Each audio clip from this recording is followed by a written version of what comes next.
बाजार लेके गई थी मैं इसको, तोहफा दिलाया ना, कहा चलो किसको, कभी मेरे मन की किया ही नहीं, कभी मेरे मन की किया ही नहीं। लहंगा उठाया जब महंगा, लहंगा उठाया जब महंगा, बेदर्दी ने लिया ही नहीं। लहंगा उठाया जब महंगा, बेदर्दी ने लिया ही नहीं।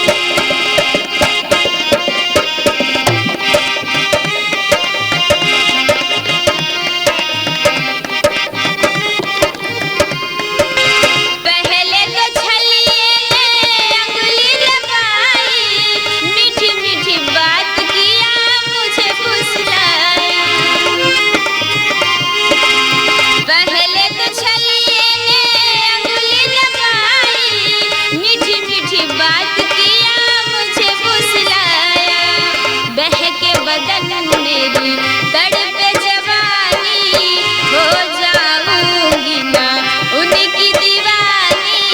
ऐसा तो कुछ भी हुआ ही नहीं, ऐसा तो कुछ भी हुआ ही नहीं। लहंगा उठाया जब मैंने, लहंगा उठाया जब महंगा, बेदर्दी ने लिया ही नहीं। लहंगा उठाया जब महंगा, बेदर्दी ने लिया ही नहीं।